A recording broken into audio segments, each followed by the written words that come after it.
Olá pessoal, então nós vamos ver nesse vídeo é, a, a carga móvel, né, rodoviária e ferroviária conforme as normas brasileiras, né?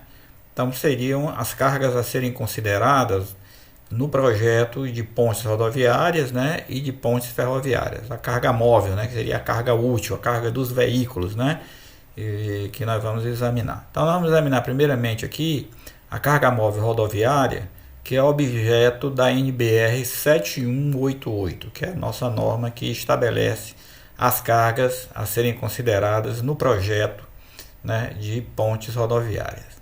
Pois bem, então essa é a figurinha básica, né? Vocês têm no site o próprio texto da norma, tá? Nós vamos ver aqui apenas a questão, resumidamente aqui, a parte mais essencial, né? Mas tem mais, um pouco mais de detalhes lá. Não é uma norma grande, é relativamente curta, tá? A representação do carregamento. Então, o veículo de projeto, né, considerado nessa norma, é um veículo que tem 6 metros de comprimento e 3 metros de largura. Então, a primeira coisa que ela é definida é a área do veículo, tá? Então, o veículo ocupa essa área de 6 por 3, né, 18 metros quadrados.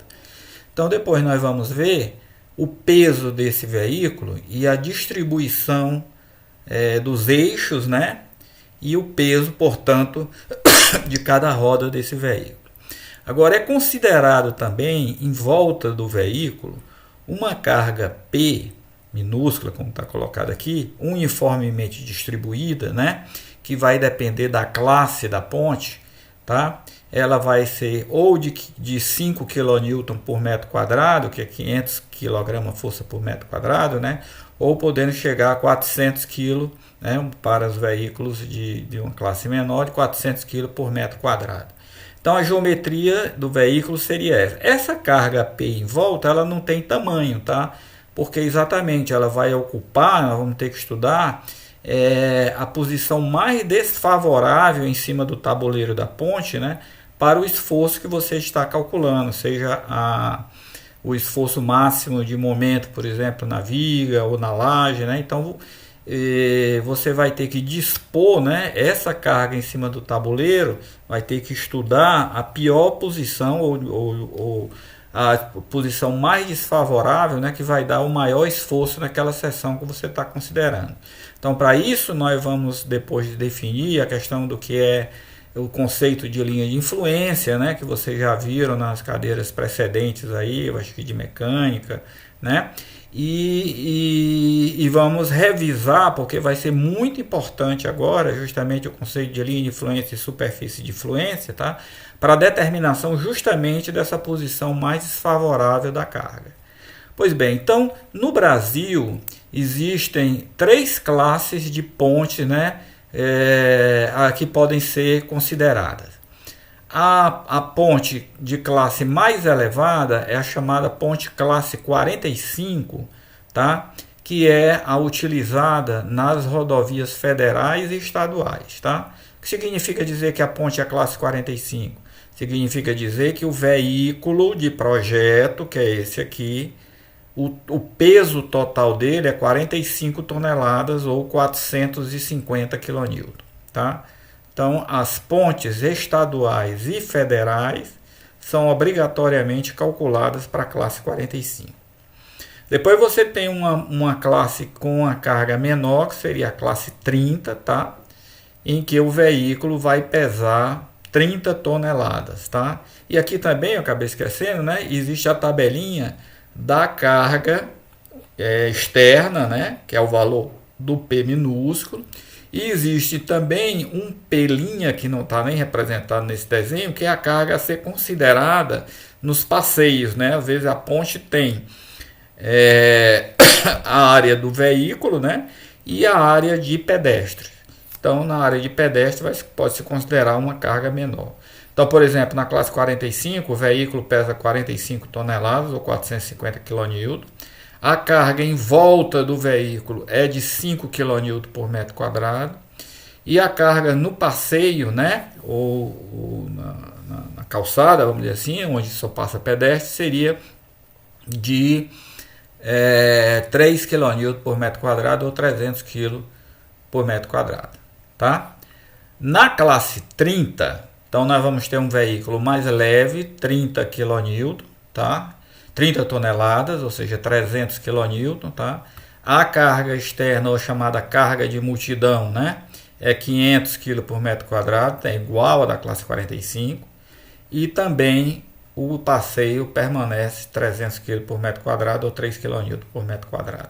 Essa classe 30, pessoal, ela pode ser usada em algumas rodovias vicinais ou rodovias de acesso apenas a locais turísticos, né, em que você não vai ter a passagem de cargas pesadas, você vai ter pequenos caminhões, ônibus turísticos, né? Então pode-se adotar essa ponte classe 30 para poder baratear o custo, né?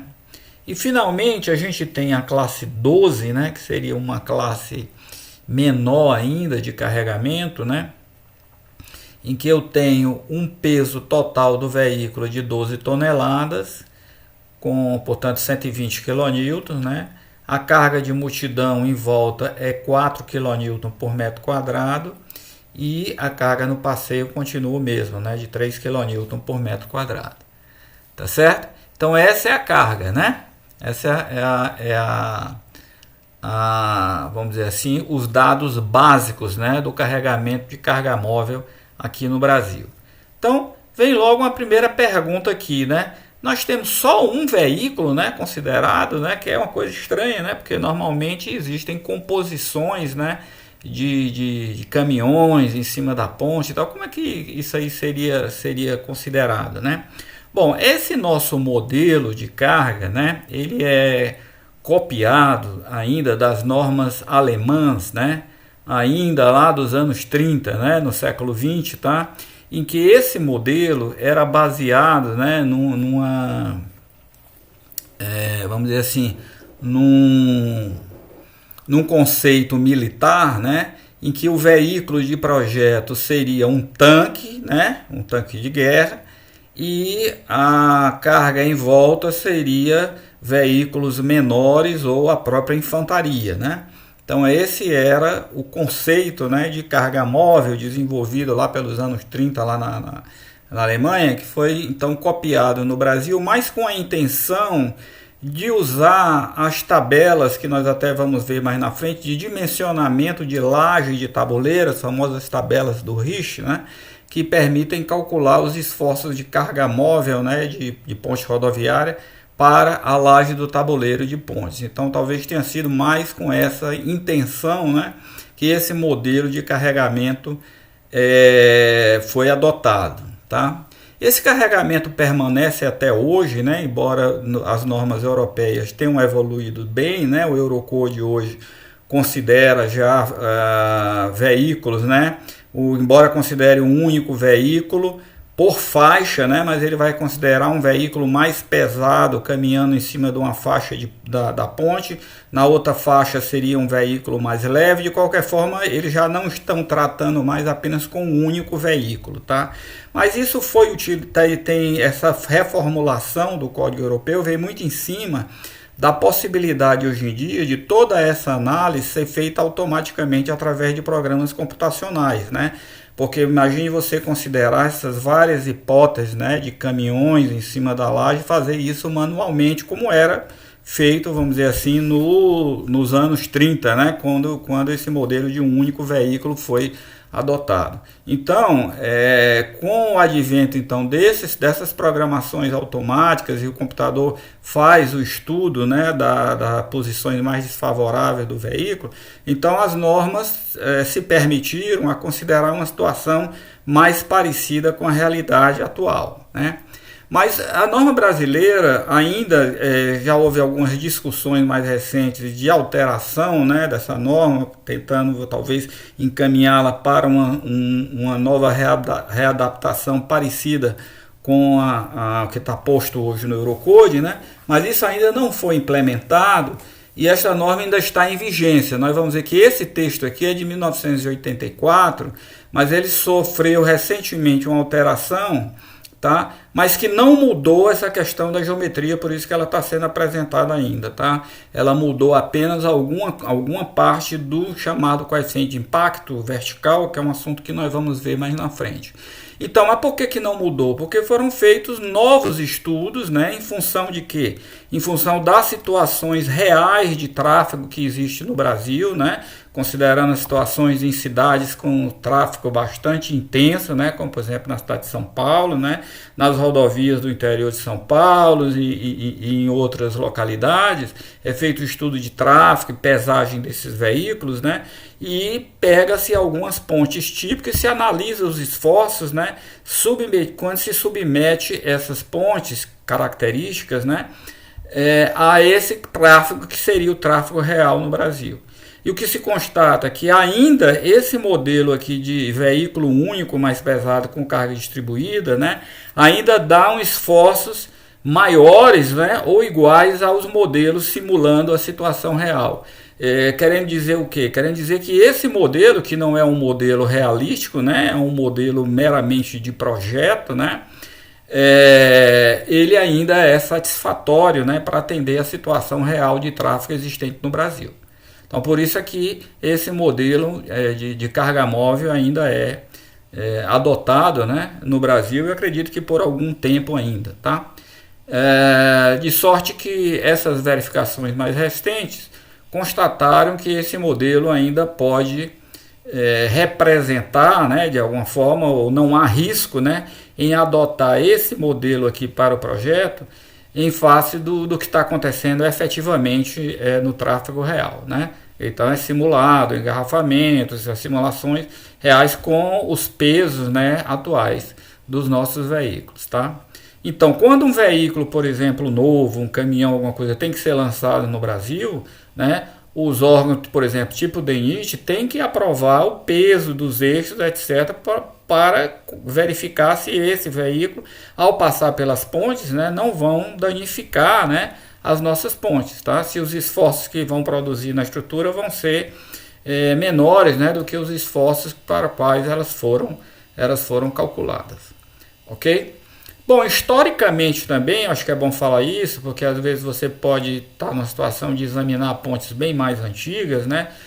Houve uma evolução considerável no Brasil, né? Antigamente você tinha no começo, talvez lá pelos anos 30 no Brasil, a maior carga era a classe 24, portanto era de 24 toneladas.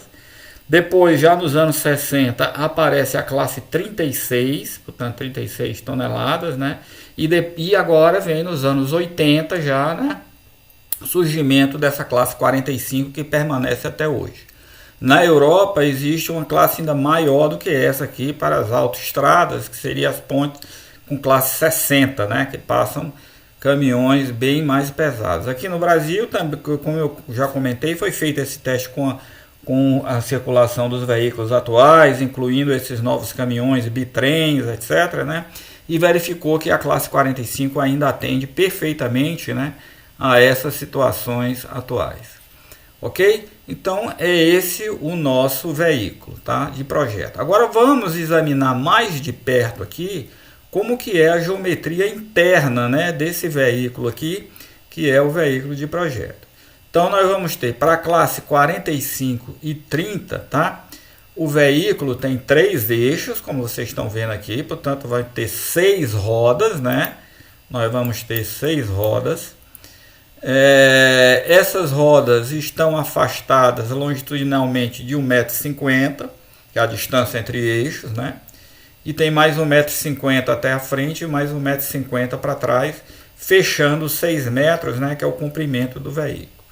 Na direção transversal, nós vamos ter 3 metros de largura, sendo 2 metros a distância entre eixos, né? Aliás, a distância entre rodas de um mesmo eixo, né? E fica mais 50 centímetros para cá até a borda do veículo e mais 50 centímetros para cá até a borda do veículo, fechando os 3 metros de comprimento, de largura, melhor dizendo, né? Do veículo. O veículo tem esse retângulo aqui, né? De 6 por 3. Ok? E o peso das rodas, pessoal, nesse caso da classe 45 e da classe 30, vai ser igual. Então, se é 450 kN, vai dividir pelas 6 rodas, vai dar um peso por roda de 75 kN. Já a classe 30, né, que seria 300 kN, divide por 6, vai dar 50 kN por cada roda, tá? É o peso de cada roda aqui. Essas rodas também, pessoal, elas vão ter uma largurazinha de contato, tá? Que vai ser importante para o cálculo da laje, né? Porque ela não se distribui pontualmente, né? Ela se distribui numa área que na verdade não é bem essa que está representada aqui nesse desenho, é na verdade a projeção da roda, né? Mas a área de contato, ela vai ter 20 centímetros de largura, tá? Ela vai ser, na verdade, um retângulozinho aqui. Deixa eu tentar desenhar ele aqui, tá? Ele vai ser um retângulo bem menor aqui, tá? Que vai ter exatamente, olha só, ele vai ter 20 centímetros na direção longitudinal e vai ter um B1 aqui no sentido transversal, tá? Isso vai ter importância depois, quando a gente for ver mais lá na frente, no cálculo da nossa laje. Então, na direção longitudinal vai ser sempre 20 centímetros, né? Isso aqui o que é, então? É a área de contato do pneu com o pavimento, tá? Então, é 20 centímetros na direção longitudinal e uma distância B1 que vai aparecer tabelado na sequência. Bom, o veículo da classe 12, ele é diferente, tá? Ele não tem mais 3 eixos, ele vai ter só 2 eixos. E nós vamos ver que a parte traseira vai pegar uma carga maior do que a parte dianteira, tá? Então aqui os eixos estão afastados de 3 metros, 1,5 metro, mais 1,5 metro para cada lado, 2 metros aqui, tá? Entre os eixos, né? E nós teríamos aqui então a disposição das rodas com as suas larguras, ok? Bom, a próxima tabela que tem na norma é exatamente a tabela que vai dar os valores agora para as características, né, dos veículos tipo 45, tipo 30 e tipo 12. Vamos ver aqui na classe 45. Então vamos lá, tem quantidade de eixos, 3, né? Peso total do veículo, 450 kN. Peso total de cada roda dianteira, traseira e intermediária, como eu já tinha falado, 75 kN, que é 450 dividido por 6. Depois, largura B1 de contato de cada roda dianteira, de cada roda traseira e de cada roda intermediária. É 50 centímetros, que é o B1. O B1, ó, é exatamente esse valorzinho aqui, né? B1, ó, tá? Essa largura aqui. A extensão na outra direção, a tabela vai dizer, né? Vai ser 20 centímetros. Ok? Então é 50 e a outra, ó, 20 centímetros. A área de contato vai ser exatamente 0,20 vezes B. Tá? 0,20 vezes 50 dá 0,10 metro quadrado, né? Que mais? Distância entre os eixos, 1,50 m, como a gente já tinha visto. Distância entre os centros de roda, 2 metros, né? Que é exatamente o que está cotado aqui nessa figura. Ok? Para a classe 30, vamos ter o que? A carga, já tínhamos dito, 50 kN por roda. Agora, a largura de 50 passa para 40, mas o comprimento da área de projeção continua 20, né? Então, 1,50 m e 2 a distância entre os eixos e a distância entre rodas de um mesmo eixo. No tipo 12, ó, vai ter uma diferençazinha aqui agora. A carga é 120 kN, né, para esse veículo aqui, 120 kN. Mas aí o que vai acontecer? Cada roda dianteira vai pesar 20 kN, né? E cada roda traseira vai pesar 40 kN. Então na frente tem 2 vezes 20, dá 40, com mais 2 vezes 40 dá 80, dá os 120, né? kN. Aí veja que aqui agora na classe 12 a roda traseira pesa mais. E também vai ter uma diferença da área de contato, né? Um é 0,20 a largura, né, da área de contato. Uma é 0,20 e outra é 0,30, mas no comprimento continua 0,20 para todo mundo. Ok? Então essa tabela explica, dá mais detalhes, né, desse sistema aqui de carga. Ok? Aqui alguns textos então da norma, né, importantes, que diz o seguinte, ó: o veículo tipo, né, ele deve ser considerado sempre orientado na direção do tráfego. Então, isso é importante também. Na hora que a gente vai colocar esse veículo em cima do tabuleiro, a gente não pode colocar ele numa posição, por exemplo, fazendo uma curva em cima do tabuleiro, né, dando uma manobra em cima do tabuleiro. Então ele está sempre no sentido do tráfego, quer dizer, no sentido longitudinal da ponte ele tem aquela dimensão de 6 metros e na direção transversal 3 metros. Essa é uma hipótese, né, que também tem que ser respeitada na hora do posicionamento do veículo sobre a ponte. Então ele deve ser colocado sempre orientado sempre na direção do tráfego. Ele é colocado na posição mais desfavorável para o cálculo de cada elemento, como a gente já tinha comentado, não se considerando a porção do carregamento que provoque redução das solicitações. Então, se você põe um carregamento numa posição que está aliviando aquela coisa, então você tira aquela parte do carregamento, né? Aquela carga distribuída, então você tem liberdade de colocar ela da forma que você quiser, aquela carga P. Sempre procurando achar o maior esforço, né, na seção que você está analisando, para poder dimensioná-la corretamente, né? Porque é uma posição possível do veículo que você está colocando. Aqui então a gente vê uma figurinha, né, do tabuleiro. Está aqui o nosso veículo, né? E você vai fazê-lo caminhar pelo meio da ponte ou pela lateral aqui da ponte e descobrir, né, quais são os esforços máximos que estão aparecendo na longarina, na viga principal, né, na laje do tabuleiro, nas transversinas, né? Então esse é o problema, né, a ser resolvido, né? Posicionar essa carga móvel aqui de forma a achar os esforços máximos em cada parte, né, dos elementos estruturais aqui da nossa viga. Ok?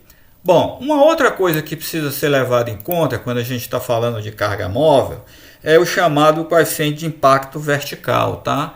Por quê? Porque como a carga é móvel, ela está caminhando, né, sobre a estrutura, como a gente está vendo aqui, ela vai produzir vibração na estrutura, tá?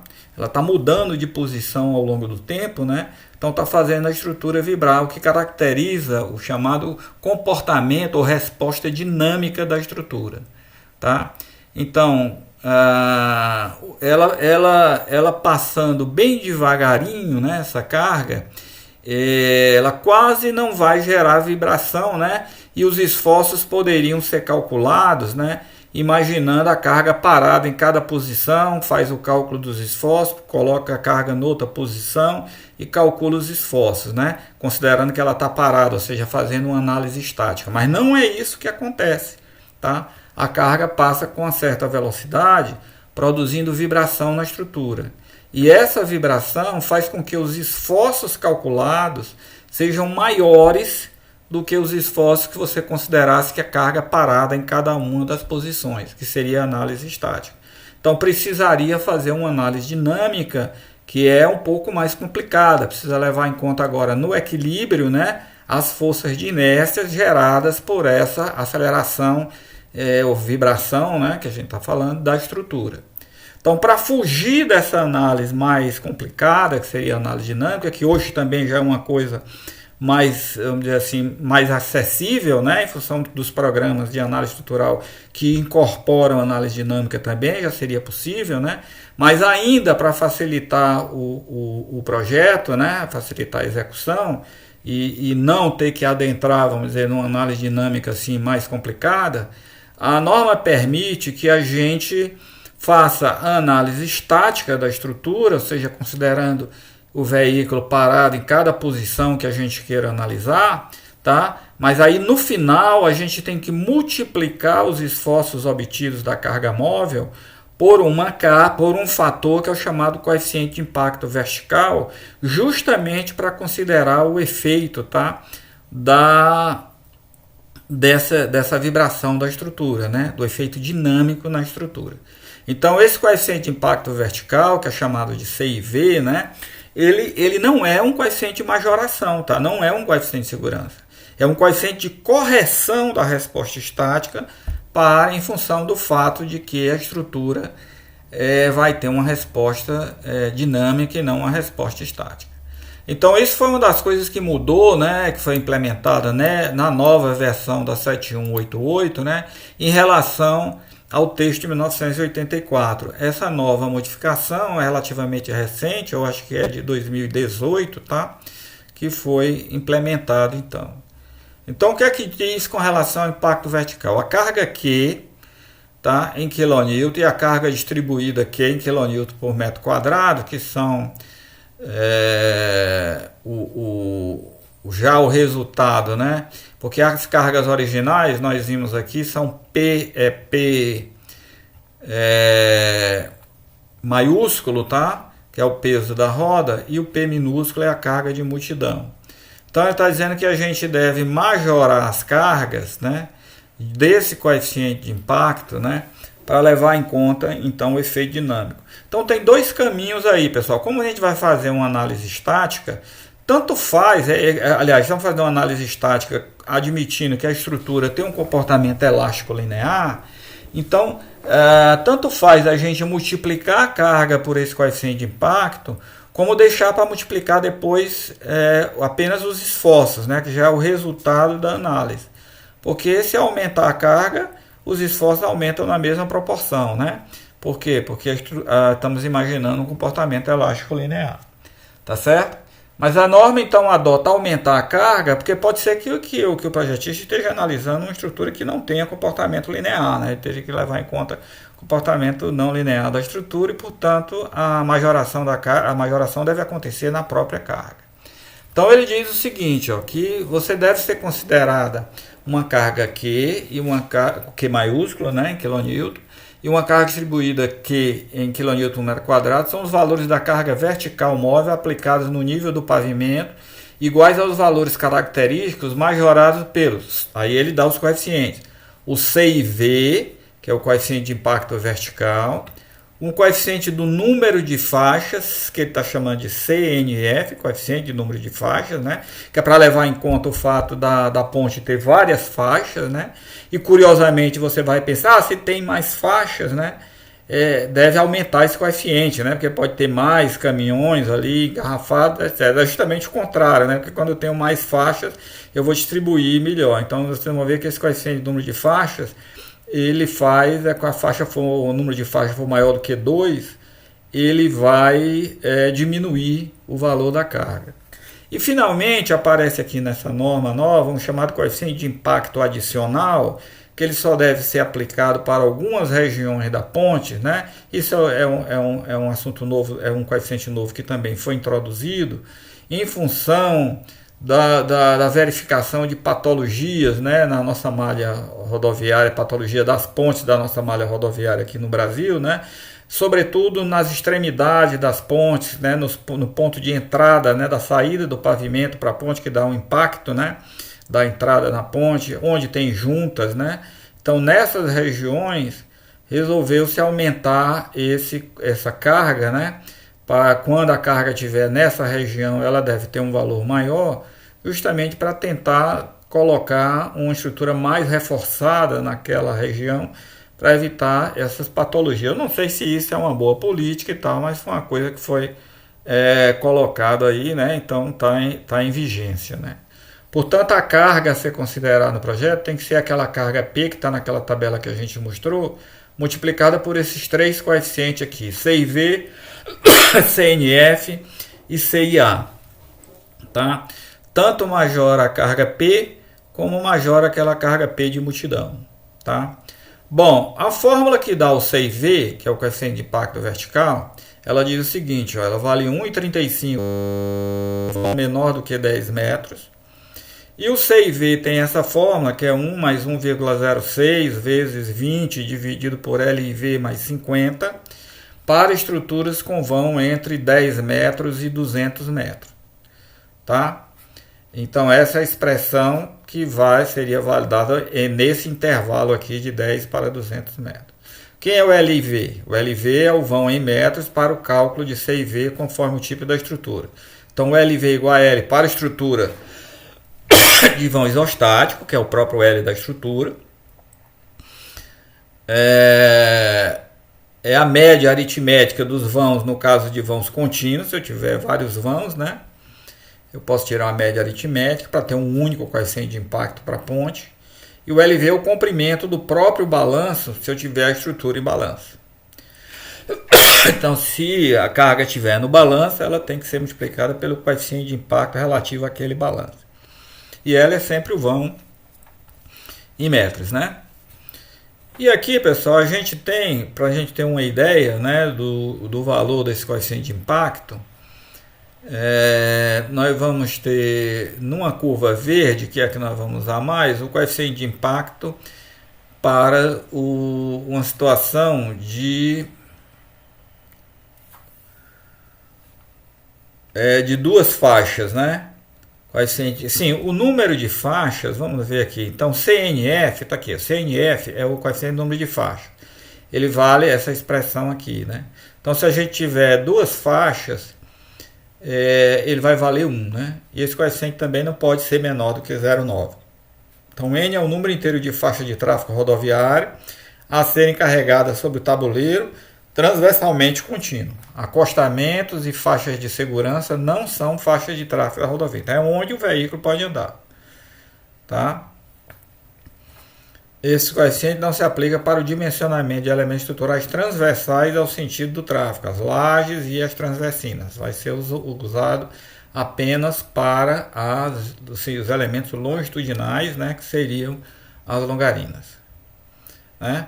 E finalmente vem esse coeficiente de impacto adicional, né? Foi assim que chamou, coeficiente de impacto adicional, né? O CIA, que ele diz o seguinte, ó: os esforços de cargas móveis verticais definidos nesse item devem ser majorados na região das juntas estruturais e extremidades da obra, aquilo que eu comentei, né? Que são essas regiões que têm apresentado mais patologia. Então, todas as seções dos elementos estruturais a uma distância horizontal normal à junta, né, ou à extremidade, inferior a 5 metros para cada lado da junta ou descontinuidade estrutural, devem ser dimensionadas com os esforços das cargas móveis majorados pelo coeficiente de impacto adicional definido abaixo. Então, aumenta 25% para obras em concreto ou mistas e 1,15% para obras em aço. Certo? Então, tem esses aumentos aqui para o dimensionamento dos elementos que estão nessa região aqui. Tá? Bom, então aqui você vê o coeficiente total nesse gráfico aqui, que seria, vamos imaginar um CNF, uma região que não tenha CIA, né? Que seja CIA seja igual a 1, então o produto ficaria só CIV mais CNF. Então só está variando o CIV, né? Aí nós fizemos aqui um gráfico para o número de faixa igual a 2, número de faixa igual a 3, número de faixa igual a 4. Então percebam que aqui, se o número de faixa cresce, o CNF diminui. Tá? Mas não pode ser menor, né, do que 0,9. Bom, então está aqui o gráfico. Ó. Esse gráfico verde é o gráfico que a gente usa mais, né, do CIV multiplicado pelo número de faixas, considerando duas faixas. Em duas faixas, o CNF vale 1, como a gente já viu. Tá certo? Então veja aqui, ó. Esse é o gráfico, vou botar um pouquinho maior aqui, né? Um gráfico que me dá o coeficiente de impacto. Então você vê que ele vai crescendo, o vão vai diminuindo, né? Nessa expressão aqui, o vão diminuindo, eu vou aumentando, né? O coeficiente de impacto, até chegar ao valor de 1,35, né? Porque até 10 metros ele vale 1,35, que é essa situação. Tá certo? Então, por exemplo, aqui numa ponte, né? Você vê que pode ter coeficiente de impacto, né? Até menor do que 1, né? Como a gente está vendo aqui, tá? Aqui seria o 1, né?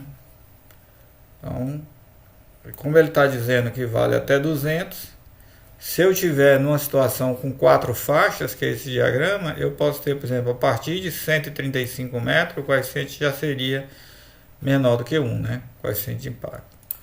Bom, mas vamos ver aqui então. Então, por exemplo, numa ponte de 60 metros de vão, nós teríamos um coeficiente de impacto da ordem de 1,20 e tal, etc. né? Mais ou menos, ok? Bom, aqui também foi feita uma comparação, pessoal, que como esse coeficiente é novo, apareceu em 2013, né? E vocês podem ver também durante muitos anos, né? O coeficiente de impacto usado nos projetos era dado por essa expressão aqui, né? Onde L é o mesmo significado aqui do LV, né? Dessa expressão, que é o vão da estrutura. Então era usada essa fórmula 1,4 menos 0,207L maior ou igual a 1. Essa era a fórmula do coeficiente de impacto da norma de 84. Então nós colocamos ela aqui em vermelho, ó. Tá? Vermelho, né? Então veja bem, ó. Veja que há uma coisa aqui interessante, né? Que elas aqui vêm mais ou menos parecida, mas depois que eu estou tratando da novo coeficiente de impacto com duas faixas, que é a verde, né? E a vermelhinha aqui, que é a antiga, né? De 84, quer dizer, pontes calculadas até 2013, né? Não é tão distante assim. Então vejam que o novo coeficiente de impacto, considerando apenas duas faixas, é maior do que o coeficiente de impacto que se usava anteriormente, chegando a um extremo máximo mais ou menos em torno de pontes com vão de 60 metros, né? Que são pontes assim mais raras, né? As pontes normais vão estar com vão nessa faixa aqui de 10 até 30 metros, né? Por aí, então a diferença não é tão significativa. Vamos pegar uma ponte com vão de 25 metros aqui, ou 20 metros, né? Pela norma antiga, o coeficiente de impacto era 1,27, mais ou menos, vamos dizer, e agora está 1,30, né? Então não é tão significativa a diferença. A diferença maior está aqui próximo das pontes com 60 metros de vão, né? Que pela norma de 84, esse coeficiente já era 1, portanto não teria majoração em uma, e pela norma atual está 1,20, né? Está 1,20, tá? Então, o que acontece? Quer dizer, as pontes antigas estariam condenadas? Não, né? Elas foram calculadas para o que estava em vigência, né? na época, né? Então, adotou-se esse novo parâmetro aqui de coeficiente de impacto e deve ser, a partir de então, deve ser validado. Não implica necessariamente que as pontes devam ser reforçadas, né? Então, a norma não fez essa indicação. Ok? Então você tem aqui a nova variação desse coeficiente de impacto. Ok? Pois bem, então nós vamos depois então aplicar isso, né? Quando a gente for, estamos apenas aqui mostrando, né, como que é a geometria, né, do nosso veículo, tá certo? A ser considerado, e sempre lembrando, né, que a gente considera um único veículo caminhando em cima do tabuleiro, né? E isso já foi demonstrado que é suficiente, né, para cobrir, né, todas as situações reais de tráfego, né, que existentes ainda hoje no Brasil. Ok? Bom, então agora, pessoal, nós vamos ver as pontes ferroviárias, tá? Os trens. Carga móvel ferroviária já é um assunto de uma norma diferente, que é a NBR 7189, cujo texto também está lá disponível para vocês baixarem no site do DSCC. Tá? Então vamos lá, o que é que diz a 7189, né? Para sobrecargas ferroviárias, a gente recorre aqui nesse textozinho que a gente pegou, não está correto, é 7189, tá? Cargas móveis para o projeto estrutural de obras ferroviárias. Então essa norma estabelece 4 classes de trens tipo que são relacionadas a seguir. Então uma outra curiosidade, tá? Essa palavra trens tipo, ela é uma palavra genérica, tá? Quando a gente fala qual é o trem tipo da ponte, não significa dizer que a ponte é uma ponte ferroviária. A gente pode aplicar também o termo trem tipo, tá? Para a carga móvel da ponte, tá? Da ponte rodoviária, que seria essa daqui, ok? Então, esse termo trem tipo é um termo genérico, tá? Então, pode ser usado tanto para a carga móvel da ponte rodoviária, como também para carga móvel da ponte ferroviária. Bom, vamos ver então quais são as classes agora, né, das pontes ferroviárias. Então nós vamos ter um TB 360, a classe TB 360, que significa trem tipo, TB é trem tipo brasileiro, tá? 360, que é utilizado para o projeto, né, de ferrovia sujeita a transporte de minério de ferro ou outros carregamentos equivalentes. Então é o trem mais pesado considerado aqui no Brasil. O que significa esse 360? Significa que cada eixo da locomotiva vai pesar 360 kN. Cada eixo da locomotiva, né? Você imagine que nós temos, nós vamos ver que a locomotiva vai ter 4 eixos, né?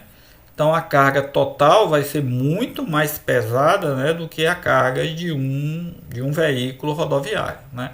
Porque só a locomotiva, né, nós já teríamos o peso da locomotiva, quanto que seria, né? Seria 360, por exemplo, né, vezes 4 eixos que a gente tem aqui, ó, já daria 1440 kN, tá?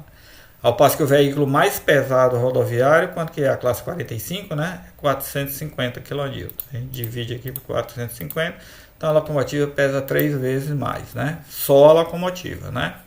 Bom, depois você tem o TB 270, que é usado para as ferrovias sujeitas a transporte de carga geral, tá? Então isso é os trens utilizados, né, nas nossas ferrovias aqui, tá? O específico aqui de minério de ferro, né, a ferrovia dos Carajás, por exemplo, né, a ferrovia do Aço lá em Minas, todas essas ferrovias são calculadas, né, as pontes calculadas para o TB 360. Depois aparece na norma um TB 240, né, um pouco mais leve, que é para ser adotado somente na verificação da estabilidade de projeto de reforço de obras existentes. Mas tem muitas obras no Brasil, né, antigas, pontes ferroviárias metálicas, ainda feitas pelos ingleses, né? Então seria muito caro, às vezes, você reforçar a estrutura para um TB 270 ou para um TB 360. Se for para um TB 360, a maioria dos casos, às vezes, talvez seja mais recomendável fazer uma ponte nova, né, do que aproveitar aquela ponte existente.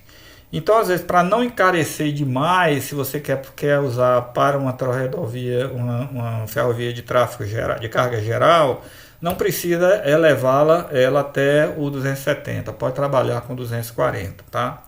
Então você reforçaria para ela suportar um TB 240.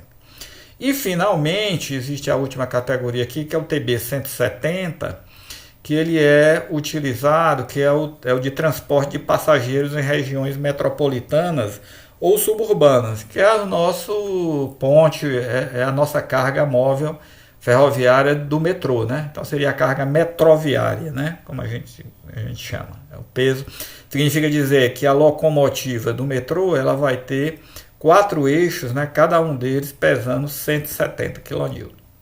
Tá? Então bem menor aqui do que o TB 360, né? Que é uma locomotiva que vai puxar um trem de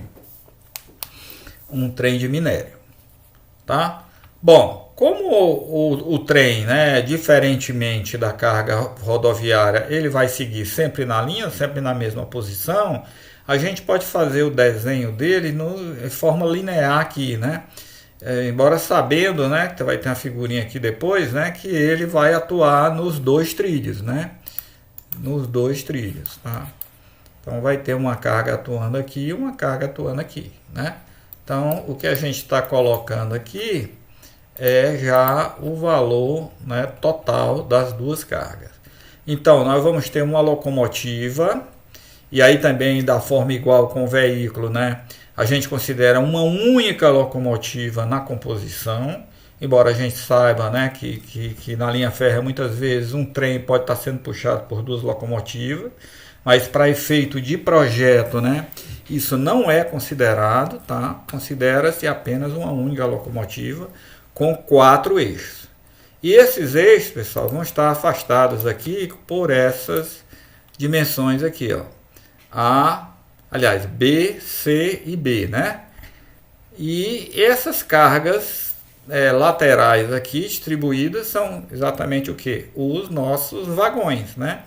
Os vagões que vão estar carregados então com a carga de transporte. Pode ser passageiro, né? Pode ser minério de ferro, no caso do TB360, ou carga geral, né?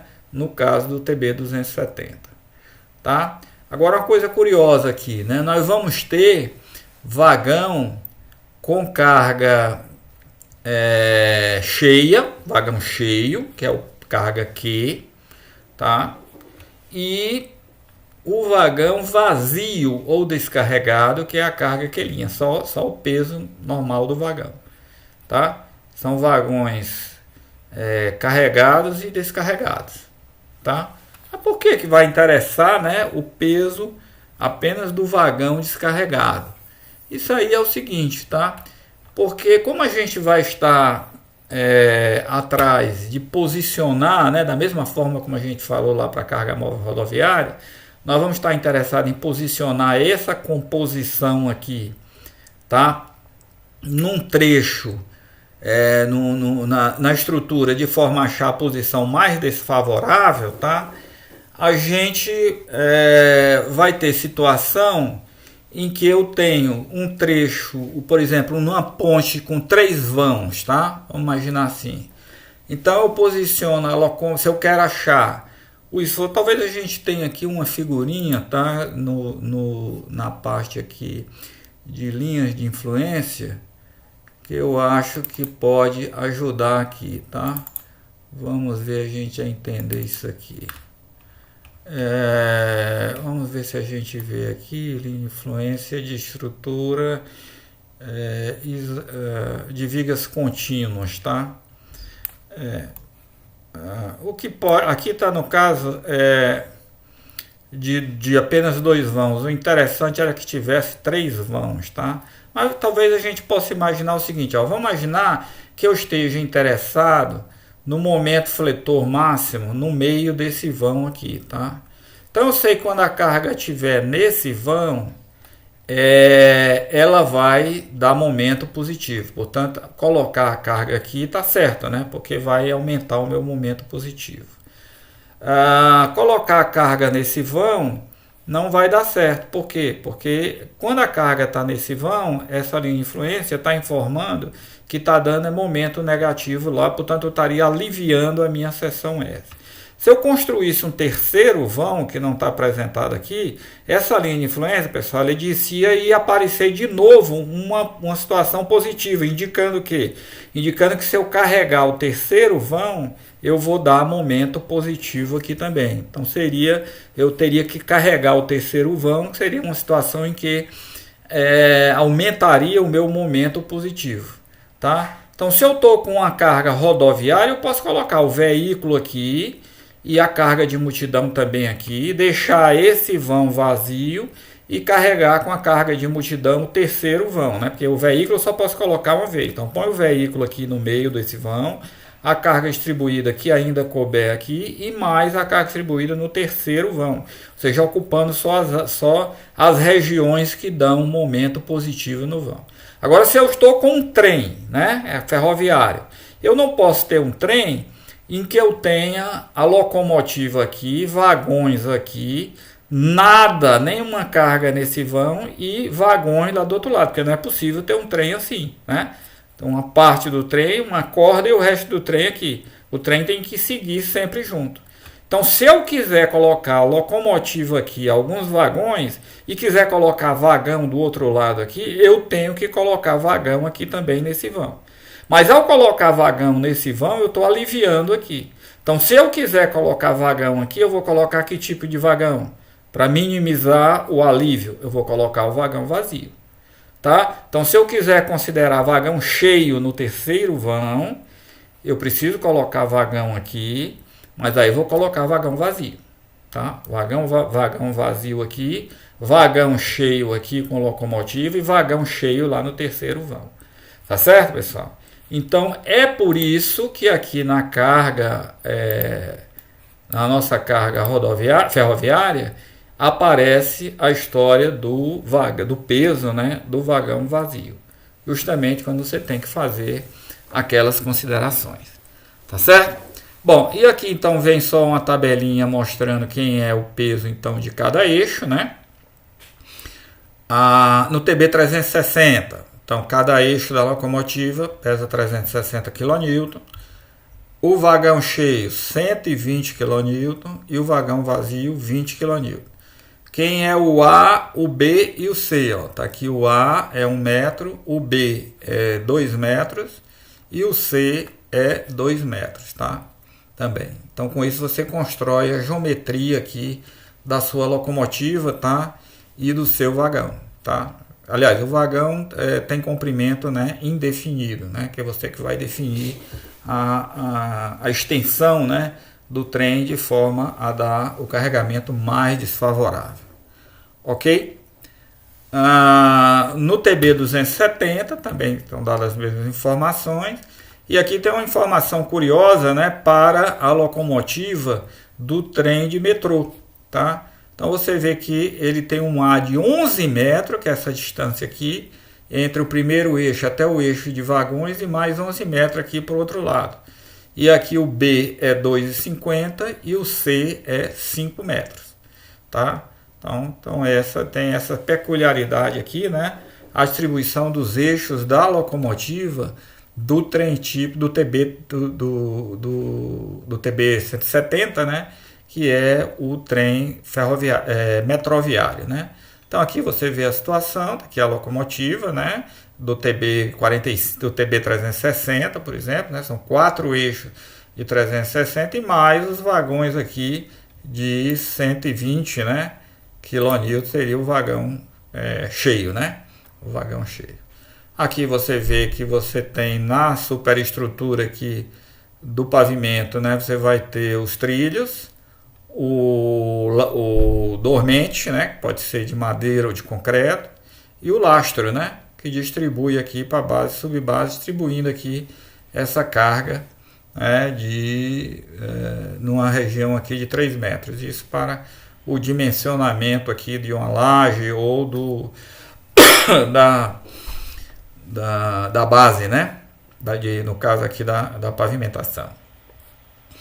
Ok? Então é essa a situação que a gente tem. Quando chega na ponte, né? A gente tem normalmente essa situação aqui, né?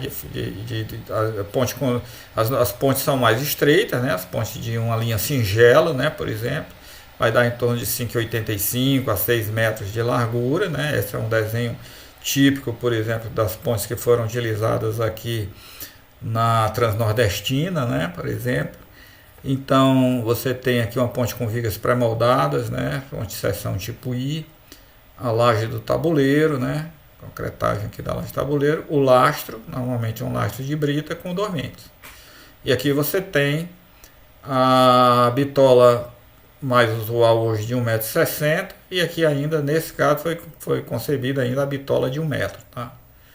A passagem também da bitola antiga de 1 metro, então tem 1,60 m. Então, normalmente o que se considera é que vem metade da carga para cada uma dessas vigas aqui, né? A carga móvel. Então, se é 360, o peso do eixo, né?